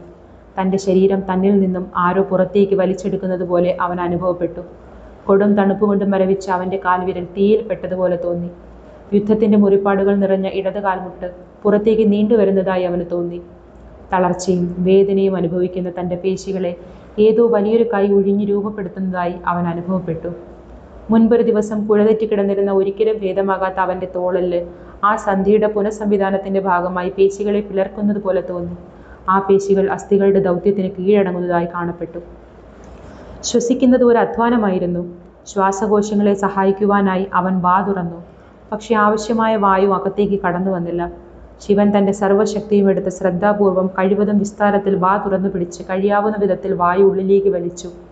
അല്പം ദയവുള്ള കാറ്റ് ജനാലയിലൂടെ പുറത്തേക്ക് കടക്കാൻ ശ്രമിച്ചപ്പോൾ ജാലകവിരികൾ ഉലഞ്ഞു. വായുവിൻ്റെ പൊടുന്നനെയുള്ള കുതിപ്പ് ശിവന്റെ ശരീരത്തെ അല്പമൊന്ന് അയച്ചു. പിന്നെ ആ യുദ്ധം വീണ്ടും ആരംഭിച്ചു. വളരെ ശ്രദ്ധാപൂർവം തൻ്റെ ആർത്തിപൂണ്ട ശരീരത്തിലേക്ക് അവൻ അതിശക്തമായി വായു വലിച്ചു കടത്തി. ടക് ടക്. വാതിലിലെ നേർത്ത മുട്ട് ശിവനെ ജാഗരൂകനാക്കി. ഒരു നിമിഷ നേരം അവൻ്റെ ശ്രദ്ധ പതറി. അപ്പോഴും അവൻ ഉറക്കെ ശ്വാസം വലിച്ചു. ചുമൽ കൊളുത്തി വലിച്ചു. പരിചിതമായ ആ വേദന അവിടെ ഇല്ലായിരുന്നു. അവൻ കാൽമുട്ടിലേക്ക് നോക്കി. അവിടെ ഇപ്പോൾ ഒട്ടും വേദനയില്ലായിരുന്നു. മുറിപ്പാട് അപ്രത്യക്ഷമായിരുന്നു. അപ്പോഴും ശ്വാസം കിട്ടാനായി ഒരിക്കൽ കൂടി അവൻ ഊക്കോടെ വലിച്ചു. അവനിപ്പോൾ കാലിൻ്റെ പെരുവിരലിലേക്ക് നോക്കി. ഇപ്പോൾ അത് പൂർണ്ണമായ ആകൃതി പൂണ്ടിരിക്കുന്നു. അത് പരിശോധിക്കുവാനായി അവൻ കുനിഞ്ഞു. വർഷങ്ങൾക്കു ശേഷം ആദ്യമായി അവൻ്റെ പെരുവിരൽ അനക്കിയപ്പോൾ ഞൊട്ടയിടുന്ന ഒരു ശബ്ദം ആ മുറിയിൽ മുഴങ്ങി. അപ്പോഴും അവൻ ഉറക്കെ ശ്വാസം വലിച്ചു വിട്ടു. തണുപ്പിൻ്റെ അപരിചിതമായ തുടിപ്പ് അവൻ്റെ കഴുത്തിൽ അനുഭവപ്പെട്ടു. വല്ലാത്ത തണുപ്പ്. ഇപ്പോൾ ആ ശബ്ദത്തിന് അല്പം കൂടി നിർമ്മിത ബുദ്ധിയുള്ളതുപോലെ തോന്നി. അമ്പരന്നുപോയി ശിവൻ പാടുപെട്ട് കാലിലൂന്നി എഴുന്നേറ്റ് അല്പം ചൂടിനായി അംഗവസ്ത്രം കഴുത്തിലേക്ക് വലിച്ചിട്ട് വാതിൽ തുറന്നു. ഇരുട്ട് മുഖത്ത് മൂടുപടം വിരിച്ചുവെങ്കിലും ശിവന് ഭദ്രനെ തിരിച്ചറിയാൻ കഴിഞ്ഞു. പരിഭ്രമിച്ച സ്വരത്തിൽ അവൻ മന്ത്രിച്ചു. ശിവ, ഇത്ര വൈകി നിന്നെ ബുദ്ധിമുട്ടിക്കേണ്ടി വന്നതിൽ വിഷമമുണ്ട്. അമ്മയ്ക്ക് ഭയങ്കര പനി. ഞാൻ എന്താണ് ചെയ്യേണ്ടത്? ഉൾപ്രേരണയാൽ ശിവൻ ഭദ്രന്റെ നെറ്റിയിൽ തൊട്ടു. ഭദ്ര, നിനക്കും പനിയുണ്ട്. നീ നിന്റെ മുറിയിലേക്ക് പോ. ഞാൻ വൈദ്യശ്രേഷ്ഠയെ വിളിക്കാം. ശിവൻ ഇടനാഴിയിലൂടെ പടികൾ ലക്ഷ്യമാക്കി ഓടുമ്പോൾ പരിചിതമായ ശബ്ദത്തിൽ നിരവധി വാതിലുകൾ അവൻ്റെ മുന്നിൽ തുറന്നു. പെട്ടെന്നൊരു ജ്വരബാധ. സഹായിക്കണേ. ആ കെട്ടിടത്തിനോടനുബന്ധിച്ചുള്ള വൈദ്യന്മാരും ശുശ്രൂഷകരും താമസിച്ചിരുന്ന വീടിന് നേർക്ക് ശിവൻ പാഞ്ഞു. അവൻ ആ വാതിലിൽ ആഞ്ഞുമുട്ടി. അവനെ പ്രതീക്ഷിക്കുന്ന മട്ടിൽ ആയുർവതി ഉടൻ തന്നെ വാതിൽ തുറന്നു. ശിവൻ ശാന്തമായി പറഞ്ഞു. ആയുർവതി, എൻ്റെ ഗോത്രത്തിലെ ഭൂരിഭാഗം പേർക്കും എന്തോ രോഗം ബാധിച്ചിരിക്കുന്നു. അവർക്ക് നിങ്ങളുടെ സഹായം ആവശ്യമായിരിക്കുന്നു. ദയവായി ഒന്ന് വേഗം വരൂ. ആയുർവതി ശിവന്റെ നെറ്റിയിൽ തൊട്ടു. നിങ്ങൾക്ക് പനിയില്ലല്ലോ? ശിവൻ തലകുലുക്കി. ഇല്ല. ആയുർവതി അതിശയപൂർവ്വം മുഖം ചുളിച്ചു. അവർ തിരിഞ്ഞു നിന്ന് തൻ്റെ സഹായികളെ വിളിച്ചു. വരൂ, അതാരംഭിച്ചു കഴിഞ്ഞിരിക്കുന്നു. നമുക്ക് പോകാം. ആയുർവതിയും സഹായികളും ആ കെട്ടിടത്തിലേക്ക് കുതിച്ചു കയറിയപ്പോൾ എവിടെ നിന്നോ ചിത്രാംഗതൻ പ്രത്യക്ഷപ്പെട്ടു. എന്തുപറ്റി? അയാൾ ശിവനോട് ചോദിച്ചു. എനിക്കറിഞ്ഞുകൂടാ. ഞങ്ങളുടെ ഗോത്രത്തിലെ മിക്കവാറും എല്ലാവർക്കും പെട്ടെന്ന് എന്തോ രോഗം പിടിപെട്ടിരിക്കുന്നു. താനും വല്ലാതെ വിയർക്കുന്നുണ്ട്. വിഷമിക്കാതെ, എനിക്ക് പനിയൊന്നുമില്ല. നോക്ക്, ഞാൻ മുറിയിലേക്ക് മടങ്ങുകയാണ്. എൻ്റെ ആളുകൾക്ക് എങ്ങനെയുണ്ടെന്ന് നോക്കട്ടെ. തലയാട്ടിക്കൊണ്ട് ചിത്രാംഗതൻ പറഞ്ഞു. ഞാൻ നന്ദിയെ വിളിക്കാം. ചിത്രാംഗതൻ നന്ദിയെ അന്വേഷിച്ചോടിയപ്പോൾ ശിവൻ ആ പാർപ്പിടത്തിലേക്ക് ഓടി. അതിനകത്ത് പ്രവേശിച്ചതും അയാൾ അതിശയിച്ചു പോയി. ആ കെട്ടിടത്തിനകത്ത് പന്തങ്ങളെല്ലാം കത്തിച്ചു വെച്ചിരുന്നു. ശുശ്രൂഷകർ മുറികൾ തോറും കയറിയിറങ്ങി ചിട്ടയോടെ രോഗികൾക്ക് മരുന്നുകൾ നൽകുകയും പരിഭ്രാന്തരായ രോഗികളോട് എന്തൊക്കെയാണ് ചെയ്യേണ്ടതെന്ന് നിർദ്ദേശിക്കുകയും ചെയ്തു. രോഗവിവരങ്ങൾ രേഖപ്പെടുത്തുവാനായി താളിയോല കൊണ്ടുണ്ടാക്കിയ ചെറിയൊരു കെട്ടുമായി ഒരാൾ ശുശ്രൂഷകർക്കൊപ്പം നടന്നു. അയാൾ രോഗവിവരങ്ങൾ കൃത്യമായി അതിൽ കുറിച്ചുകൊണ്ടിരുന്നു. എന്ത് അത്യാഹിത സാഹചര്യവും നേരിടുവാനായി മെലൂഹന്മാർ സദാ തയ്യാറായിരുന്നു. കൈകൾ എളിയിലൂന്നിക്കൊണ്ട് ഒരു സൈന്യാധിപൻ തൻ്റെ സൈനികരുടെ പ്രവർത്തനങ്ങൾക്ക് മേൽനോട്ടം വഹിക്കുന്നത് പോലെ ആയുർവതി ആ ഇടനാഴിയുടെ അറ്റത്ത് നിൽപ്പുണ്ടായിരുന്നു. ശിവൻ അവരുടെ അടുത്തേക്ക് ഓടിയണഞ്ഞുകൊണ്ട് ചോദിച്ചു. 3-ാം നിലയിലും 4-ാം നിലയിലും എന്താണ് അവസ്ഥ? അയാളെ നോക്കാതെ തന്നെ ആയുർവതി പ്രതികരിച്ചു. ശുശ്രൂഷകർ ഈ കെട്ടിടത്തിൻ്റെ എല്ലാ ഭാഗങ്ങളിലും എത്തിയിട്ടുണ്ട്. ഈ നിലയിലെ കാര്യങ്ങൾ ഏതാണ്ട് സാധാരണ നിലയിലായതിനു ശേഷം ഞാൻ അവിടെ പോകാം. അടുത്ത നാഴികയ്ക്കുള്ളിൽ രോഗികളെ പരിശോധിച്ച് ചികിത്സ നിർദ്ദേശിക്കാനുള്ള ഏർപ്പാട് ചെയ്യാം. വൈകില്ല. നിങ്ങളുടെ ആളുകൾ അസാധാരണ മികവുള്ളവരാണ്. എങ്കിലും എല്ലാവരും സുഖപ്പെടണേ എന്നാണ് എൻ്റെ പ്രാർത്ഥന. വിഷമത്തോടെ ശിവൻ പറഞ്ഞു. ആയുർവതി ശിവനെ തിരിഞ്ഞു നോക്കി. അവളുടെ പുരികക്കൊടികൾ അല്പം ഉയർന്നു. ഗൗരവം നിറഞ്ഞ അവളുടെ മുഖത്ത് പുഞ്ചിരിയുടെ ലാഞ്ചനം. വിഷമിക്കാതെ, ഞങ്ങൾ മെലൂഹന്മാരാണ്. ഏത് സാഹചര്യവും കൈകാര്യം ചെയ്യാൻ ഞങ്ങൾക്ക് സാധിക്കും. എല്ലാവരും സുഖപ്പെടും. ഞാൻ എന്തെങ്കിലും സഹായം ചെയ്യേണ്ടതുണ്ടോ? ഉണ്ട്. ദയവായി ചെന്ന് കുളിക്കുക. എന്ത്? ദയവായി ചെന്നൊന്ന് കുളിക്കുക. ഇപ്പോൾ തന്നെ ആകട്ടെ. തൻ്റെ സംഘത്തെ നിരീക്ഷിക്കുവാനായി പുറകോട്ട് തിരിയുന്നതിനിടയ്ക്ക് ആയുർവതി പറഞ്ഞു. ഒരു കാര്യം എല്ലാവരും ശ്രദ്ധിക്കണം. 15 വയസ്സിൽ താഴെയുള്ള എല്ലാ കുട്ടികളുടെയും തല മുണ്ഡനം ചെയ്യണം. മസ്ത്രാഖ്, നിങ്ങൾ ചെന്ന് 2-ാം ഘട്ടം നൽകേണ്ട മരുന്നുകൾ കൊടുക്കാൻ തുടങ്ങണം. 5 വിനാഴികകൾക്കപ്പുറം ഞാനിവിടെ എത്തിക്കൊള്ളാം. ശരി സ്വാമിനി. വലിയൊരു തുണിസഞ്ചിയുമായി തിടുക്കത്തിൽ പടികൾ കയറുന്നതിനിടയിൽ ആ ചെറുപ്പക്കാരൻ പറഞ്ഞു, നിങ്ങൾ ഇപ്പോൾ ഇവിടെ തന്നെ നിൽപ്പാണോ? ശിവൻ പോയിട്ടില്ലെന്ന് കണ്ട് ആയുർവതി ചോദിച്ചു. വർദ്ധിച്ചുകൊണ്ടിരുന്ന ക്ഷോഭം നിയന്ത്രിച്ചുകൊണ്ട് സൗമ്യതയോടെ ശിവൻ പറഞ്ഞു, ഞാൻ കുളിച്ചതുകൊണ്ട് എന്ത് വ്യത്യാസമുണ്ടാകും? എൻ്റെ ആളുകൾ കഷ്ടപ്പെടുകയാണ്. ഞങ്ങൾക്ക് സഹായം ലഭിക്കണം. നിങ്ങളോട് തർക്കിക്കുവാനുള്ള ക്ഷമയോ സമയമോ എനിക്കില്ല. ഇപ്പോൾ തന്നെ നിങ്ങൾ ചെന്ന് കുളിക്കണം. വർദ്ധിച്ചുകൊണ്ടിരുന്ന രോഷം നിയന്ത്രിക്കുവാൻ ശ്രമിക്കാതെ ആയുർവതി പറഞ്ഞു. തൻ്റെ വായിൽ നിന്ന് കുതിച്ചു ചാടാനൊരുങ്ങിയ ശകാരവചനങ്ങളെ നിയന്ത്രിക്കാൻ അതിസാഹസികമായി ശ്രമിച്ചുകൊണ്ട് ശിവൻ ആയുർവതിയെ രൂക്ഷമായി നോക്കി. അവൻ്റെ ചുരുട്ടിപ്പിടിച്ച മുഷ്ടികൾക്ക് ആയുർവതിയുമായി ഒന്ന് തർക്കിച്ചാൽ കൊള്ളാമെന്നുണ്ടായിരുന്നു. പക്ഷേ അവളൊരു സ്ത്രീയായിപ്പോയി. ആയുർവതിയും ശിവനെ രൂക്ഷമായി നോക്കി. മറ്റുള്ളവർ തന്നെ അനുസരിച്ച് ശീലിച്ചവളായിരുന്നു ആയുർവതി. ഒരു വൈദ്യശ്രേഷ്ഠയായിരുന്നു അവൾ. ഒരു രോഗിയോട് ഒരു കാര്യം ചെയ്യാൻ നിർദ്ദേശിച്ചു കഴിഞ്ഞാൽ മറുചോദ്യം ഉന്നയിക്കാതെ ആ നിർദ്ദേശം പാലിക്കപ്പെടണമെന്ന് അവൾ പ്രതീക്ഷിക്കുന്നു. എന്നാൽ തൻ്റെ ദീർഘകാല ചികിത്സാ അനുഭവങ്ങൾക്കിടെ ശിവനെപ്പോലെ അപൂർവം ചിലരെ, അതും ഉന്നത കുലത്തിൽപ്പെട്ടവരെ അവൾ നേരിട്ടിട്ടുണ്ട്. അത്തരം രോഗികൾക്ക് കാര്യകാരണങ്ങൾ യുക്തിസഹമായി വിശദീകരിച്ചു കൊടുക്കും. അവരോട് കാര്യങ്ങൾ നിർദ്ദേശിക്കുകയില്ല. പക്ഷേ ഇയാളൊരു സാധാരണ കുടിയേറ്റക്കാരൻ, അല്ലാതെ അഭിജാത വംശനൊന്നുമല്ലല്ലോ. കഠിന ശ്രമത്തിലൂടെ ആത്മനിയന്ത്രണം പാലിച്ചുകൊണ്ട് ആയുർവതി പറഞ്ഞു, ശിവ, നിന്റെ ദേഹം വിയർക്കുന്നു. നീ അത് കഴുകിക്കളഞ്ഞില്ലെങ്കിൽ അത് നിന്നെ കൊല്ലുകളയും. മരിച്ചു കഴിഞ്ഞാൽ നിന്നെക്കൊണ്ട് നിന്റെ ഗോത്രത്തിന് യാതൊരു ഉപകാരവുമില്ല. ചിത്രാംഗതൻ വാതിലിൽ ഉറക്കെ തട്ടി. പീള കെട്ടിയ കണ്ണുകളുമായി ശകാരവാക്കുകൾ ഉരുവിട്ട് നന്ദി ഉണർത്തെഴുന്നേറ്റു. വാതിൽ വലിച്ചു തുറന്നുകൊണ്ട് അയാൾ മുരണ്ടു. എന്താ ഇത്ര പ്രധാനപ്പെട്ട കാര്യം? വേഗം വാ, ശിവന്റെ ഗോത്രക്കാർ രോഗം ബാധിച്ചു കിടപ്പിലായിരിക്കുന്നു. അപ്പോഴേക്കും അങ്ങനെ സംഭവിച്ചോ? പക്ഷേ ഇന്നേക്ക് ഒരു രാത്രി ആയതല്ലേ ഉള്ളൂ. നന്ദി അത്ഭുതം കൂറി. അംഗവസ്ത്രം കയ്യിലെടുത്ത് അയാൾ പറഞ്ഞു, നമുക്ക് പോകാം. വിചിത്രം, കുളിക്കാൻ ഒരു മുറി. 2 മാസം കൂടുമ്പോൾ വ്രതസ്നാനത്തിനായി മാനസ സരോവരത്തിൽ മുങ്ങിത്തുടിച്ചു കുളിക്കുന്നത് ശിവന്റെ ഒരു ശീലമായിരുന്നു. കുളിമുറി അസാധാരണമായ ഞെരുക്കമുണ്ടാക്കുന്നതായി അവന് തോന്നി. ചുമരിലുണ്ടായിരുന്ന സൂത്രം തിരിച്ച് അവൻ വെള്ളത്തിന്റെ ഒഴുക്ക് വർദ്ധിപ്പിച്ചു. മെലൂഹന്മാർ നൽകിയ വിചിത്രമായ ആ ചതുരക്കട്ട പോലുള്ള സാധനം കൊണ്ട് അവൻ ശരീരം പതച്ച് ഉരച്ചു വൃത്തിയാക്കി. മെലൂഹന്മാർ ആ സാധനത്തെ സോപ്പ് എന്നാണ് വിളിക്കുന്നത്. ആയുർവതി വളരെ വ്യക്തമായി പറഞ്ഞിരുന്നു, സോപ്പ് ഉപയോഗിച്ചിരിക്കണം. വെള്ളത്തിന്റെ ഒഴുക്കടച്ച് അവൻ തോർത്ത് കയ്യിലെടുത്തു. അതുകൊണ്ട് വളരെ ശക്തിയായി ശരീരം തുടച്ചപ്പോൾ നാഴികകളോളം അവൻ അവഗണിച്ചിരുന്ന ആ നിഗൂഢമായ സുഖം ഒരു പ്രവാഹം പോലെ തിരിച്ചെത്തി. അവന്റെ ചുമൽ പുതുതാക്കിയെടുത്തതിലും മികച്ചതായിരുന്നു. അത്ഭുതത്തോടെ അവൻ തന്റെ കാൽമുട്ടിലേക്ക് നോക്കി. വേദനയില്ല, മുറിപ്പാടുകളില്ല. പൂർണ്ണമായും സുഖപ്പെട്ട കാലിന്റെ പെരുവിരലിലേക്ക് അവൻ അതിശയപൂർവ്വം നോക്കി.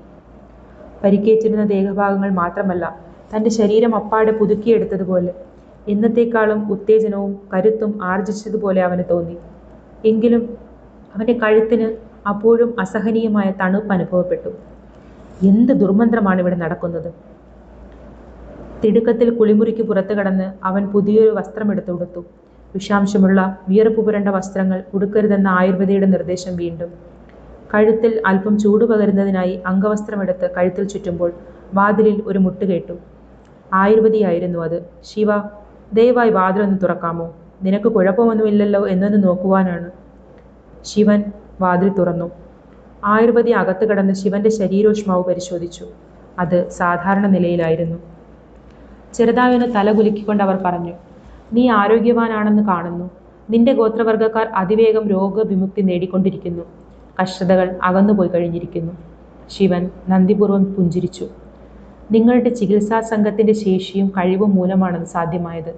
നേരത്തെ നിങ്ങളുമായി തർക്കിക്കാനിടയായതിൽ എനിക്ക് വിഷമമുണ്ട്. അത് അനാവശ്യമായിരുന്നു. നിങ്ങൾ സതുദ്ദേശത്തോടെയാണ് പറഞ്ഞതെന്ന് എനിക്കറിയാം. താളിയോല ഗ്രന്ഥത്തിൽ നിന്ന് കണ്ണുകൾ ഉയർത്തി ചെറു പുഞ്ചിരിയോടെ പുരികക്കൊടി ഉയർത്തി ആയുർവേദി ചോദിച്ചു, ഞങ്ങൾ മര്യാദയുള്ളവരാണ് അല്ലേ? നിങ്ങൾ ഉദ്ദേശിക്കുന്നത് പോലെ അത്ര മുരടനൊന്നുമല്ല ഞാൻ. ശിവൻ ചിരിച്ചു. നിങ്ങൾ വല്ലാത്ത ഗർവമുള്ളവരാണ്. പെട്ടെന്ന് അതെല്ലാം ശ്രദ്ധിക്കുന്നത് നിർത്തി അന്തമിട്ട ഭാവത്തോടെ ആയുർവേദി ശിവനെ ഉറ്റുനോക്കി. മുൻപെങ്ങാനും അവളത് ശ്രദ്ധിച്ചിരുന്നുവോ? ഐതിഹ്യത്തിൽ അവൾ ഒരിക്കലും വിശ്വസിച്ചിരുന്നില്ല. ഐതിഹ്യം യാഥാർത്ഥ്യമാവുന്നത് ആദ്യമായി കാണുന്നത് അവളായിരിക്കുമോ? തളർന്ന മട്ടിൽ കൈ ചൂണ്ടിക്കൊണ്ട് ഞെരുങ്ങിയ സ്വരത്തിൽ അവൾ ചോദിച്ചു, എന്തിനാണ് നീ കഴുത്ത് മൂടിയിട്ടിരിക്കുന്നത്? എന്തോ, കഴുത്തിന് കടുത്ത തണുപ്പ്. അതുകൊണ്ട് വിഷമിക്കാൻ എന്തെങ്കിലും ഉണ്ടോ? അംഗവസ്ത്രം വലിച്ചെടുത്തപ്പോൾ ശിവൻ ചോദിച്ചു. ആയുർവതി ആടിയാടി പുറകോട്ട് നീങ്ങിയപ്പോൾ ഉച്ചത്തിലുള്ള നിലവിളി ആ മുറിയിൽ പ്രതിധ്വനിച്ചു. നടുക്കം മൂലം കൈകൊണ്ട് വായ് പൊത്തിയപ്പോൾ അവളുടെ കയ്യിലുണ്ടായിരുന്ന താളിയോലക്കെട്ട് തറയിൽ വീണ് ചിതറി. കാൽമുട്ടുകൾക്ക് അവളുടെ ഭാരം താങ്ങാനാവാതെ വന്നു. ശിവന്റെ ദേഹത്തു നിന്നും ഒരിക്കൽ പോലും കണ്ണെടുക്കാതെ ചുമരിൽ ചാരി അവൾ താഴേക്ക് വീണു. ഗാംഭീര്യം നിറഞ്ഞ അവളുടെ കണ്ണുകളിൽ നിന്ന് കണ്ണീരൊഴുകി. ഓം ബ്രഹ്മായ നമ, ഓം ബ്രഹ്മായ നമ എന്നവൾ ആവർത്തിച്ചു കൊണ്ടിരുന്നു. എന്തുപറ്റി? എന്തെങ്കിലും പ്രശ്നം? വിഷമിച്ചുകൊണ്ട് ശിവൻ ചോദിച്ചു. അങ്ങ് വന്നു കഴിഞ്ഞു പ്രഭോ, പ്രഭോ, അങ്ങ് വന്നു കഴിഞ്ഞു. അമ്പരന്ന് പോയി ശിവന് അവരുടെ വിചിത്രമായ ആ പ്രതികരണത്തോട് പ്രതികരിക്കാനാവുന്നതിന് മുൻപേ അവിടേക്ക് ഓടിയെത്തിയ നന്ദി ആയുർവതി തറയിൽ കിടക്കുന്നതാണ് കണ്ടത്. കണ്ണീർ ധാരധാരയായി അവളുടെ കവിളിലൂടെ ഒഴുകി. സ്വാമിനി, എന്തുണ്ടായി? പരിഭ്രമിച്ചു പോയ നന്ദി ചോദിച്ചു. ആയുർവതി ശിവന്റെ കഴുത്തിലേക്ക് കൈ ചൂണ്ടിക്കാണിച്ചു. നന്ദി തല ഉയർത്തി നോക്കി.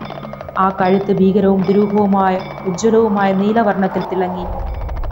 ദീർഘകാലമായി കൂട്ടിലടയ്ക്കപ്പെട്ട ഒരു മൃഗം മോചിതനാകുമ്പോൾ പുറപ്പെടുവിക്കുന്നത് പോലെയുള്ളൊരു നിലവിളിയോടെ നന്ദി മുട്ടുകുത്തി താഴേക്കിരുന്നു. എൻ്റെ ഈശ്വര, അങ്ങ് വന്നു കഴിഞ്ഞല്ലോ, നീലകണ്ഠൻ വന്നു കഴിഞ്ഞല്ലോ. ആ പടനായകൻ കുനിഞ്ഞു നിന്ന് ആദരസൂചകമായി തൻ്റെ ശിരസ് നീലകണ്ഠൻ്റെ പാദങ്ങളിൽ മുട്ടിച്ചു. എന്നാൽ അയാളുടെ ആദരവിന് പാത്രീഭൂതനായ ആ വസ്തു ബുദ്ധിമാന്ദ്യവും അസ്വസ്ഥതയും അനുഭവിക്കുന്നത് പോലെ പുറകോട്ട് നീങ്ങി. എന്ത് പിശാചുബാധയാണ് ഇവിടെ ഉണ്ടായിട്ടുള്ളത്? രോഷാകുലനായി ശിവൻ ചോദിച്ചു. തൻ്റെ തണുത്തു മരവിച്ച കഴുത്തിൽ ഒരു കൈകൊണ്ട് പിടിച്ച് ശിവൻ മുറിയിലെ ചുമരിൽ സ്ഥാപിച്ചിട്ടുള്ള മിനുസപ്പെടുത്തിയ ചെമ്പു ഫലകത്തിനടുത്തേക്ക് നോക്കി. പ്രതിബിംബം കണ്ട് അന്തം വിട്ട അവൻ ആ പ്രതിബിംബത്തിലേക്ക് ഉറ്റുനോക്കിക്കൊണ്ട് നിന്നു. നീലകണ്ഠത്തിലേക്ക്, നീല നിറത്തിലുള്ള തൻ്റെ കഴുത്തിലേക്ക്. താഴെ വീഴാതിരിക്കുവാനായി വാതിലിൽ മുറുകെ പിടിച്ചു നിന്നുകൊണ്ട് ചിത്രാംഗതൻ ഒരു കുഞ്ഞിനെ പോലെ തേങ്ങി. നമുക്ക് മോക്ഷം ലഭിച്ചിരിക്കുന്നു, നമുക്ക് മോക്ഷം ലഭിച്ചിരിക്കുന്നു. അവൻ വന്നു കഴിഞ്ഞു.